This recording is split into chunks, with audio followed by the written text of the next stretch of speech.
Some people dream of fame, while others stumble into it without warning. These viral sensations transformed from everyday individuals into social media icons overnight, amassing millions of followers in the blink of an eye. Yet, as swiftly as they rose, many experienced dramatic falls. Today we'll explore how these fleeting celebrities navigated their brief moments in the spotlight, and why most ended up facing disaster. Take the Backpack Kid, for instance, a case study in missteps during a short-lived burst of popularity. Before TikTok dominated the scene as the platform for sharing countless average dance clips worldwide, a bored 16-year-old named Russell Horning was posting dance videos on Instagram with no grand expectations. His quirky dance style quickly became a hit, marked by his stiff core, lanky arms swinging wildly, and a deadpan stare fixed on the camera. His goofy costumes paired with silly song choices only added to his distinct persona. After just one video, viewers knew who he was, and he began attracting a modest Instagram following. Everything changed the day. Rihanna shared one of his clips to her massive audience of 54 million followers. Celebrating her Grammy nominations, he tagged Russell, sparking a surge of over 40,000 new followers in a single day. Riding this wave, Russell churned out video after video, his audience swelling to over 500,000. Among all his moves was the floss, which caught on like wildfire, though many mistakenly credited him as its creator. However, it wasn't his dance skills that made him popular, it was his meme-worthy presence. When he partnered with professional dancers, he was often the weakest link. Nonetheless, the follower count opened doors. Legendary pop star Katy Perry invited him to perform during her May 2017 Saturday Night Live appearance, where Russell dominated the stage, flossing wildly with his trademark deadpan glare, captivating millions in real time. He cleverly embraced his new image by always sporting a backpack, cementing his new identity as the Backpack Kid. The SNL spotlight propelled his follower numbers into the millions, and the floss dance exploded into an international sensation. Despite his meteoric rise, Russell made critical mistakes that triggered his downfall. Most notably, he dove headfirst into every interview and media opportunity, eager to capitalize on his viral fame. Viral stars often receive hefty offers to appear on podcasts, collaborate with media outlets, or perform live at events, a tempting and lucrative world. Interviews revealed his regular gigs, popping up at clubs, festivals, parties, and performances, delivering his signature dance to ecstatic crowds. When asked about payment, his manager was tight-lipped, but the implication was clear. The pay was surprisingly substantial to the young star. Yet this relentless pursuit of media attention, without strategic planning or refinement, ultimately diluted his brand and hastened his decline. Why do you need so much money just to go somewhere? That's what some might wonder. But when you compare it to most 17-year-olds, the amount of money I make from a single appearance is staggering. For many young people, it would take them ages to earn that kind of cash. It's hard to fault anyone for making easy money when they have the chance. However, the constant exposure eventually annoyed some folks who saw Russell as just a one-hit wonder, a one-trick pony who didn't deserve the massive recognition or thousands of dollars from these big platforms. Remember the days before the internet, when you actually had to do something notable to get famous? That era seems so distant now. Unfortunately, reasonable criticism quickly morphed into outright dislike. Some people went as far as to say, "He looks like one of those inflatable aliens you win at an amusement park," or "This kid's man-child vibe scares me." Since his fame came from doing literally one thing, Russell felt the pressure to diversify and find new ways to entertain his fans. That's when he decided to try his hand at music, releasing a track called Flossin', which many critics considered one of the worst songs ever made. Despite claiming he was passionate about music, his songs came across more like a joke or something done without genuine effort, rather than serious artistry. His viral success pushed Russell to keep doing what was financially rewarding, which eventually led to a problematic moment. He attempted to perform his signature dance on a stage where he wasn't welcome. Whether it was a case of main character syndrome or just a misunderstanding, the move had lost all its charm by then. Doing it made him look like he was desperately clinging to his fleeting viral fame. Things got even worse when he filed a lawsuit against Fortnite for featuring his dance move in their game. Honestly, it was my mom and my management who handled the lawsuit. I'm just a kid trying to enjoy life, Russell explained. I leave the adult stuff to them because I don't really know the law well enough to say if they're taking advantage of me or not. But from a mom and manager's point of view, they thought Fortnite was exploiting me. Only days after announcing the lawsuit, videos from as far back as 2011 surfaced, showing people doing the dance long before Backpack Kid. It became clear to many that he didn't actually own the move, and the lawsuit looked like one last desperate attempt to profit from his declining fame.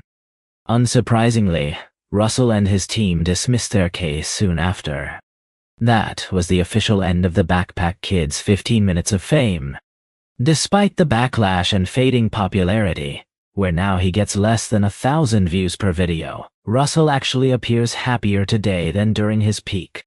He's taking his music seriously and remains committed to spreading positive messages. As I got older, my mindset about money matured. I realized how crucial it is to make smart choices with how you spend it, he reflected.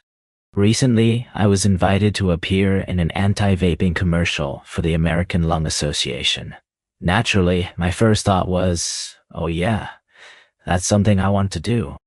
I don't vape, I don't smoke, and I certainly don't encourage it, he stated clearly. Yet, paradoxically, he accepted the invitation to appear on Kai Cenat's stream, where he was totally roasted by Drusky, who exclaimed, "Get the F out of here with your stupid ass." Although this was all in good fun and part of a skit, Russell ended up being the punchline. Managing viral fame at just 16 years old is undeniably tough. Perhaps he was simply young and a little naive. But the excuse of youth doesn't apply to Salt Bae, a grown man who should have known better than to behave so ridiculously. Back in 2017, Turkish chef Nusret Gökçe posted a video that instantly went viral. Him flamboyantly slicing a steak, then theatrically sprinkling salt from his fingertips down his forearm and onto the meat below. What made this scene crazy was how seriously he took this salt sprinkling, turning it into some sort of elaborate artistic performance. Add to that his striking resemblance to Johnny Depp, and the internet quickly dubbed him Salt Bae. Salt Bae didn't just accept the meme, he fully became it. He kept sharing over-the-top videos of himself caressing raw meat, dancing around with cuts of beef, and performing his iconic salting move. Celebrities like Leonardo DiCaprio and Drake gave shootouts, and he even cooked for the King of Jordan. This viral fame didn't just bring followers, it launched him into the restaurant business on a global scale. His Nusret Steakhouse empire expanded to more than 20 locations worldwide, pulling in tens of millions of dollars in revenue. However, with fame came scrutiny. People started questioning whether Salt Bae was genuinely a passionate, talented culinary artist, or just another guy capitalizing on a viral moment. A major complaint centered on the outrageously high prices at his restaurants, which left many feeling more ripped off than well served. Take the Salt Bae Golden Experience, for instance, where Salt Bae personally serves your food with a theatrical flair. There, a single tomahawk steak costs nearly $1,000, and a burger will set you back close to $200. The steep cost is due to the food being adorned with edible gold, which sounds luxurious until you learn that the gold itself is worth a measly $10. Then again, The fact that wealthy patrons spend huge sums on frivolous things is hardly surprising. In fact, it fits perfectly with Salt Bae's brand. This is a man who took the simple act of sprinkling salt and turned it into a high art form, like Michelangelo adding the final touch to his masterpiece, David. But the true reason the public grew tired of Salt Bae was far more embarrassing than an overpriced burger. At the 2022 World Cup, after Argentina beat France, Salt Bae somehow found his way onto the pitch, celebrating with the victorious team. How he got there remains a mystery. Cameras captured him grabbing Lionel Messi's arm, practically forcing a handshake. Messi, arguably the greatest football player ever, clearly wanted to move on, but Salt Bae refused to let go. Eventually, Messi relented and shook his hand just to end the moment, but Salt Bae clung on and pulled the superstar into a photo. The whole encounter was as awkward as it was surreal. It was written all over Messi's face. He had absolutely no clue who this guy was, or why he had suddenly appeared there. Salt Bae seemed totally oblivious to the gravity of the moment. Instead of stepping back and letting the celebration unfold naturally, he attempted to hijack the entire scene for himself. Things only got worse when he grabbed the World Cup trophy, acting as if he had just won it himself. To top it off, he performed his trademark salt-sprinkling move over the trophy, a cringe-worthy gesture that came off as wildly inappropriate. The embarrassment didn't end there. Salt Bae was also seen posing for photos with exhausted players, even placing some of their medals in his mouth. These athletes had dedicated their entire lives, dreaming and training for this once-in-a-lifetime achievement, only to have some opportunistic clout chaser steal the spotlight to promote his overpriced steakhouses. In response to the backlash, Salt Bae issued an apology, denying that he entered the pitch for advertising purposes. But by then, the damage was irreversible, and his fleeting moment in the spotlight was over. Since that incident, Salt Bae has closed down multiple restaurants as the initial hype began to fade. Many of his remaining venues have been bombarded with poor reviews, and his London branch suffered a staggering loss of £4.30 million after customers realized that the food was vastly overpriced.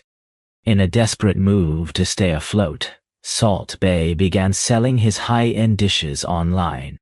In fact, by May of last year, his steakhouse was listed on platforms like Deliveroo and Uber Eats, offering menu items like the Salt Bae Tomahawk steak for $500 and a strip loin for nearly $900, proving he had yet to learn from his critics. Still, there's no shortage of wealthy patrons willing to spend extravagantly just because they can, and his viral fame combined with a massive social media following will likely keep him financially prosperous for years to come.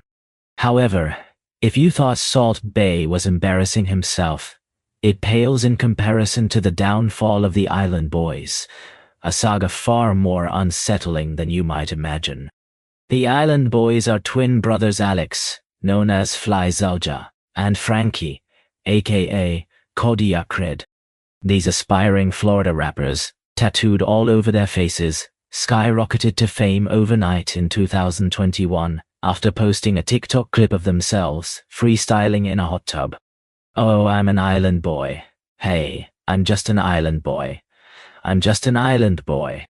The internet was split. Some viewers claimed it was the worst thing they'd ever heard, while others admitted it was a strange, catchy jam. One reaction summed it up. "What is happening? I don't know and ain't trying to understand it." In hip-hop, there's often a trend of propelling artists who straddle the fine line between being trashy and fire.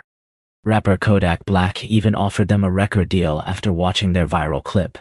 Remarkable given that what they had posted wasn't even a full song, just two guys mumbling in a hot tub. The brothers turned down Kodak Black's offer, insisting they wanted to remain independent. This turned out to be a monumental error. They believed their raw talent could sustain their success, but honestly, much of their fame was built on people mocking them. Knock. Online comments ranged from savage jokes like, "I played this song at my sister's funeral. She got out of the casket to shut it off. Thank you, Island Boys," to brutal critiques such as, "This is the 0.01% of germs that bleach can't kill." When they finally took the plunge and recorded a proper track over a beat with an accompanying music video, it somehow only made things worse. The spectacle revealed the kind of hidden.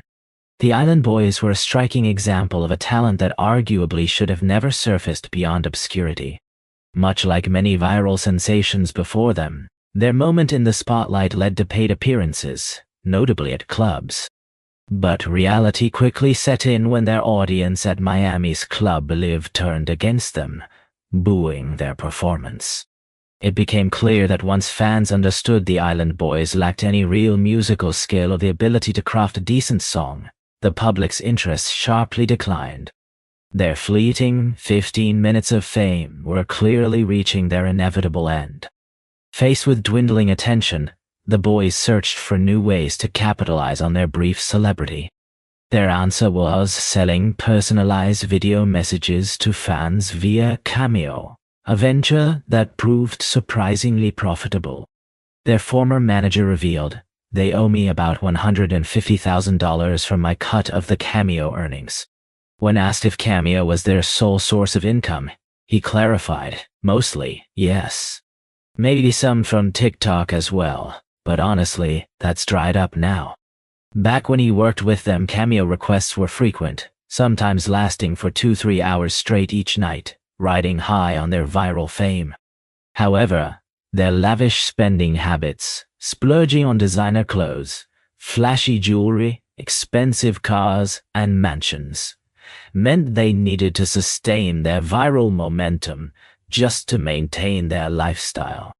This desperation often pushed them to perform outrageous acts online, turning themselves into internet spectacles. Their attempt at projecting a gangster image, repeatedly boasting, "I'm a real gangster," felt less convincing and more theatrical.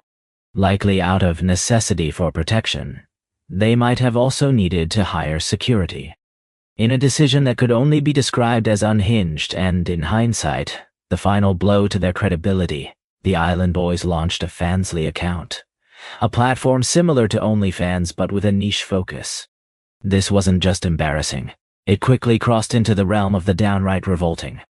In 2023, they posted a controversial video where they kissed each other as a publicity stunt to promote their NSFW content. The clip quickly went viral again, igniting outrage. Many viewers labeled it as incestuous, which by any ethical standard, it was. The twins insisted the act was not sexual, but meant solely to provoke a reaction, stating, "We just wanted to see how messed up the world really is." Interestingly, they were correct about the world's response. Following that stunt, reports surfaced claiming the Island Boys earned nearly $400,000 within 3 months from their NSFW material, temporarily funding their extravagant ways. But this financial boost came at the cost of further public humiliation, sparking harsh backlash and ridicule, as evidenced by countless scathing comments online. Their desperate bids for sustained fame, marred by a glaring lack of genuine talent and reckless spending, led to an undeniable downward spiral. Things took a darker turn when Cody Acred was arrested during a traffic stop for possession of drugs and an illegal firearm. Authorities found a plastic bag with white pills, later identified as oxycodone, on the passenger floorboard in Plainview.edu. Further searching revealed a brown handbag hiding a handgun with its serial numbers filed off, escalating the gravity of the situation. Let's talk about a different side of viral fame, one that sometimes inspires us to root for the star beyond their fleeting moment of internet popularity. Take Mason Ramsey, for example. He burst onto the scene when a charming, unexpected video of him yodeling inside a Walmart in Harrisburg, Illinois went viral. Imagine an 11-year-old boy singing an old classic, Lovesick Blues by Hank Williams, a song that's been around for over 70 years.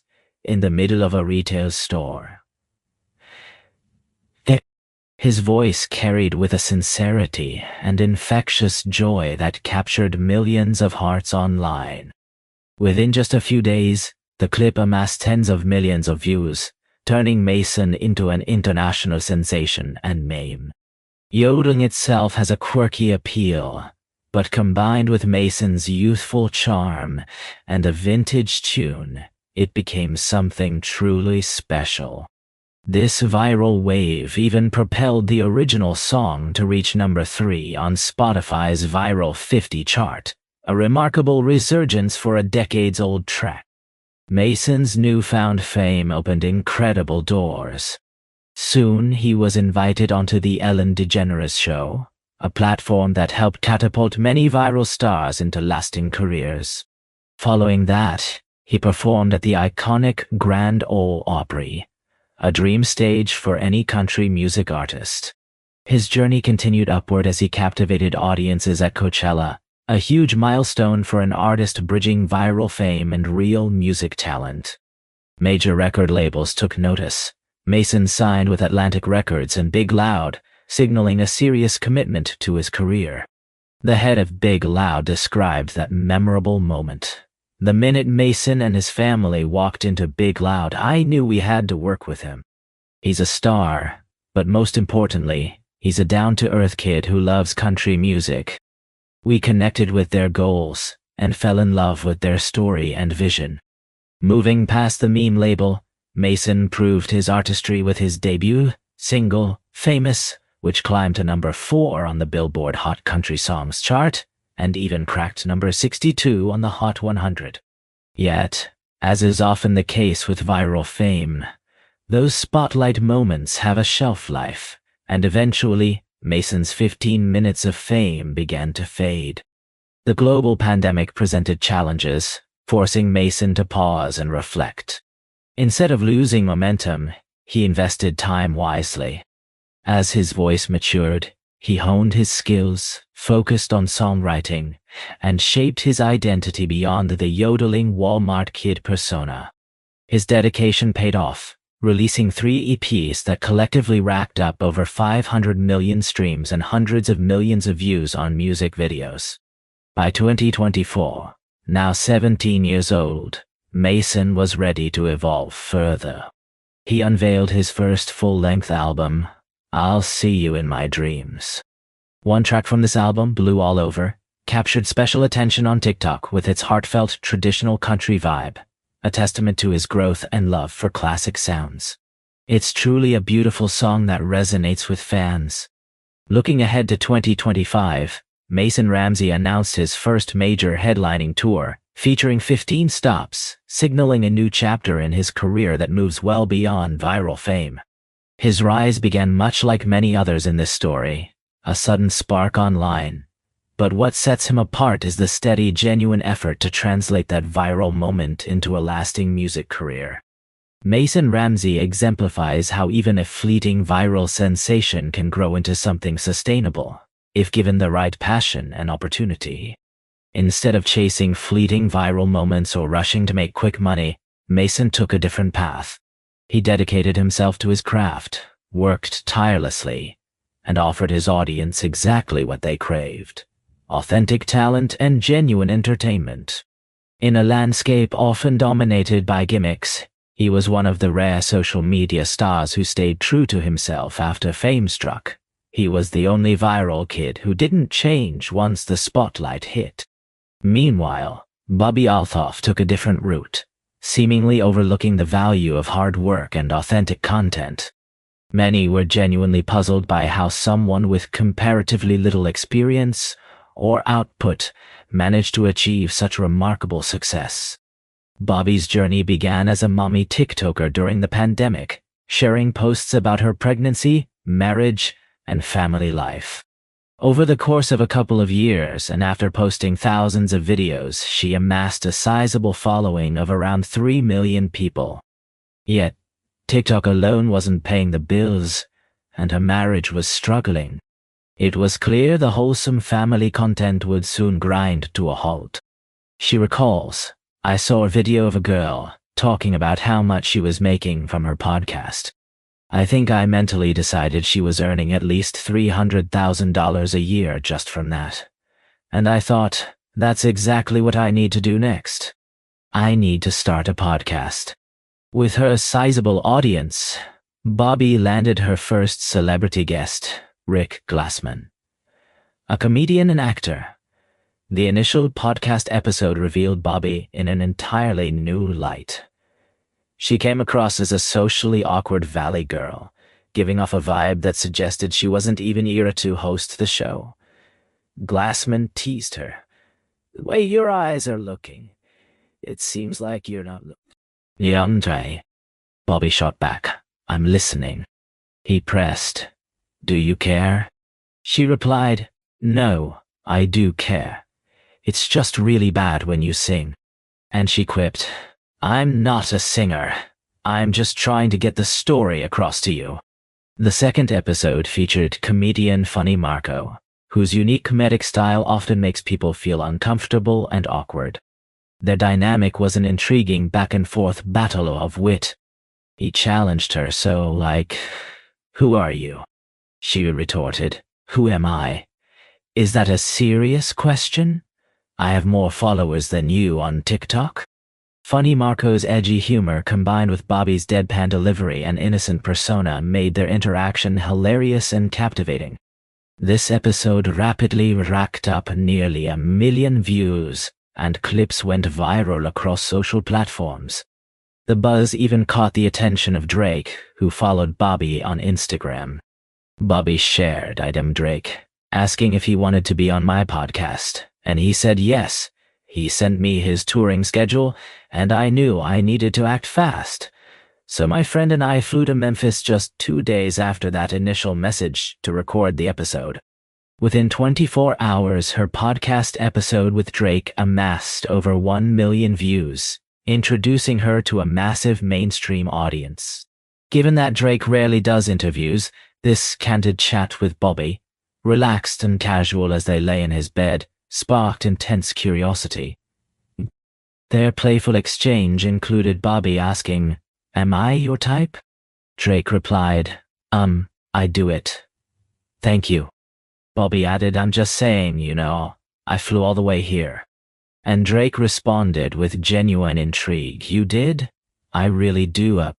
On her daughter's first birthday, she made a tough choice. "I wasn't going to bring this up," she admitted, "but you missed your daughter's first birthday to be here. That's a dark regret you can't undo." She sighed. "Yeah, horrible parenting." When asked about her son, she simply said, "He's somewhere safe. And it's not his birthday." When pressed on when his birthday was, she replied sharply, "What does it matter? It ain't today. And please, don't call me honey." Moments from their awkward exchanges quickly went viral on TikTok. Suddenly, Bobbi Althoff was everywhere on social media. After the Drake episode, landing high-profile guests became a breeze. She interviewed Lil Yachty, Tyga, and even business mogul Mark Cuban. Her signature style, bored, sarcastic humor, won the hearts of many viewers. Yet just 3 weeks after the Drake interview, which had amassed over 10 million views, it mysteriously vanished from her page. Even more surprising, Drake unfollowed her on Instagram, sparking widespread speculation. Fans puzzled over what might have caused the fallout, especially recalling how Bobbi had skipped her daughter's first birthday for that interview. Given Bobbi's former identity as a mom-focused TikToker, this contradiction unsettled many.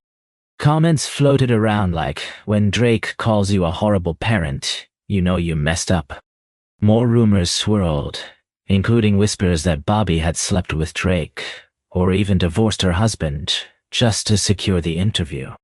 She firmly denied those claims. While it is true she eventually divorced her husband, the real reason behind the fallout with Drake was never disclosed. Many concluded she was no more than an industry plant, someone whose rise wasn't organic, but carefully engineered behind the scenes, using Drake's fame as a springboard.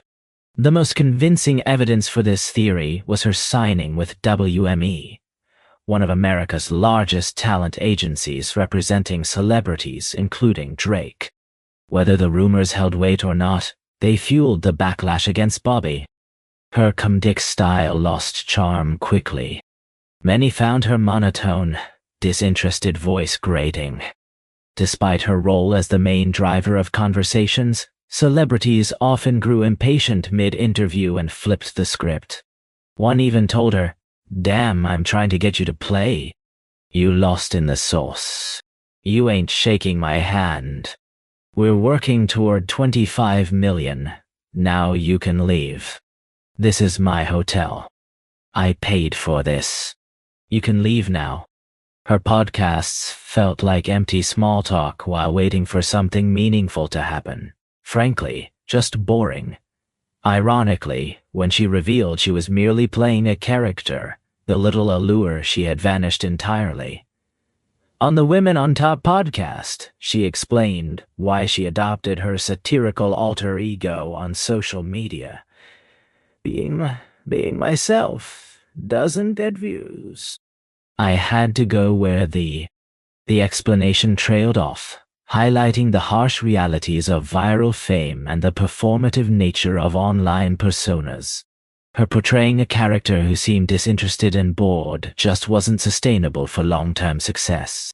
While awkward and cringe humor can land well in brief clips, it doesn't translate effectively across hour-long podcasts. Responding to the backlash, she tried to be more genuine, less awkward, cutting out the uncomfortable silences. But that only revealed her fundamental problem. She was just an average podcast host, primarily motivated by money. Though her 15 minutes of fame have passed, she's likely to remain a fixture in social circles as long as she stays represented by an agency capable of booking celebrity guests. This saga echoes that of the Hawk Tuah girl, with one major difference. Bobbi never outright scammed the few supporters she had. In one episode, Haley Welch and her friend Chelsea were wandering the streets of Nashville at 2 a.m., slightly intoxicated. They approached a couple of guys, Tim and Dee, who were filming on-the-street interviews focused on relationships, gender roles, and provocative topics. Chelsea prompted Dee to make the segment spicy. "Come on, you got to get a spicy one. You want a spicy one, yeah. What's one move in bed that drives a man crazy every time? You got to give him that Hawk Tuah spit on that thang. You get me." After a playful exchange, Chelsea and Haley agreed to have their video uploaded to social media. Tim and Dee posted the clip to their Instagram, where it quickly exploded, garnering 1 million views within a day and surpassing 5 million by the next. The video spread rapidly, being shared across meme pages and covered by pop culture reporters. Comments poured in. "She's a national treasure. Keep this woman safe. If she don't Hawk Tuah, I don't want to talk to her." At first glance, Haley presented as a stereotypical Southern belle, sweet, charming, and adorned with a thick accent. This made her candid descriptions of raunchy bedroom tactics especially surprising. Merchandising quickly followed to capitalize on the viral frenzy. But it wasn't until her first interview that more about the woman behind Hawk Tuah surfaced. When asked about her future, management, and whether she wanted to maintain the Hawk Tuah brand, Haley responded, "I don't really want that to be my image. I don't see that being my thing. I don't want to be known as that." She cracked a drunk joke, and overnight she had management backing her. The rapid ascent was mind-boggling. Following the typical viral star trajectory, Haley hired a team who secured her as much media exposure as possible, including interviews on various podcasts. She was paid to attend events, mingled backstage with celebrities, and was amplified to astonishing heights. Rolling Stone even dubbed her a charming Gen Z sensation. Dolly Parton, who is rightfully becoming America's sweetheart, remains a towering figure in music history. Consider this: Dolly is a generational talent who has sold over 100 million records throughout her extensive career. So when Rolling Stone, the very publication known for its authoritative music coverage, makes a comparison involving her, it speaks volumes. But in this particular case, their comparison seemed more like a desperate grab for clicks rather than a meaningful tribute. Many assumed that Hailey, riding the wave of sudden fame, might jump onto platforms like OnlyFans to cash in quickly. Instead, she surprised everyone by choosing a different path, using her newfound spotlight to do good in the world. She addressed her audience, saying, "Everybody in the comments is saying how I have 15 minutes of fame. And if that's true, then I'm going to spend it doing something positive. Today, we're taking all of this down to the local animal shelter." This decision reassured many that she was the right person to be in the limelight. However, the reality for most viral stars is that fleeting fame rarely translates into a steady income. To build a more reliable revenue source, Hailey launched the Talk Tour podcast. But it wasn't exactly smooth sailing. Normie jokes and critical comments flooded the podcast's comment section. After the initial wave of public sympathy, where she was seen as just a normal girl whose life changed overnight, started to fade, Hailey attempted to keep the audience hooked by teasing about a secret boyfriend she affectionately named Pookie. Yet, this subplot failed to truly captivate viewers. On one episode, the conversation went like this. "Can we go back to what you said you're dating somebody? Is this Pookie? It's Pookie. That's my man officially. What if Matt Rife came in and asked you to date him? I love you, Matt, but I'm about to kick your ass to the curb." Despite these revelations, the podcast's comment section was saturated with sarcastic remarks, claiming it was groundbreaking and life-changing. Clear mockery more than praise. Honestly, the only reason the Talk Tour podcast garnered decent viewership was because of the sheer volume of jokes making fun of it. But to be fair, maybe people were a little too harsh on Hailey. Sure, she seemed to be milking her 15 minutes of fame, but can we really blame her? After all, she wasn't hurting anyone, right? Unfortunately, that assumption would soon be proven wrong as Hailey made a move that would utterly derail her career. On December 4th, 2024, Hailey partnered with the Web3 platform Over Here Limited to launch her own meme coin, dubbed $Hawk. The cryptocurrency was touted as a revolutionary project destined to shake up the market.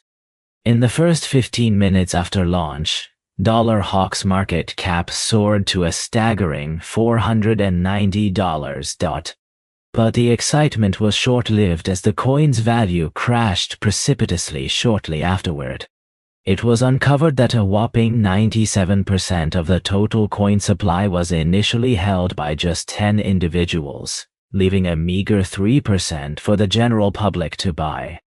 Out of 285 investors who took part in the pre-sale, when public trading began, 30% immediately dumped all their holdings, and another 23% sold off a portion. This mass sell-off triggered a collapse in the token's price, over 90% in value lost, with the sellers reportedly pocketing around $3 million. Hailey responded by posting a statement on Twitter, insisting the core team never sold their tokens. Nonetheless, accusations of rug-pulling surfaced, an orchestrated mass sell that benefits a small group at the expense of the wider investor base. Far from the revolutionary project it was marketed as, this meme coin launch was widely seen as a calculated scheme to make a quick profit off the ignorance of her fans. This incident dealt a severe blow to Hailey's reputation and marked a turning point in her brief but turbulent journey through fame and fortune. YouTuber CoffeeZilla took a closer look and exposed the $Hawk coin as nothing more than a scam. He questioned, who profited from the fees? Someone just pocketed over $1 million in fees. But who exactly made it? It turns out these fees were linked to the Meteora pools, and that money went straight to the project's creator, known as Over Here Hailey Welch. So, how much did Haley actually make from that $1 million cut? A staggering $1.8 million. Several lawsuits have since been filed against the entities behind Dollarhawk, including Overhear Limited and the Moon Foundation. These legal actions accuse them of unlawfully promoting and selling unregistered securities. Haley Welch received an upfront payment of $125,000 just to promote the coin, plus 50% of the net trading profits. On top of that, she owned 10% of the entire Dollarhawk supply.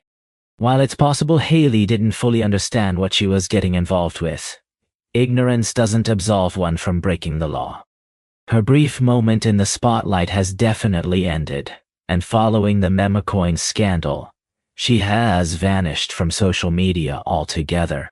In a world brimming with incredible talent and hardworking, intelligent individuals striving for recognition, it often feels like the wrong people are the ones who suddenly rise to fame overnight. Unfortunately, that's a reality that seems unlikely to change anytime soon.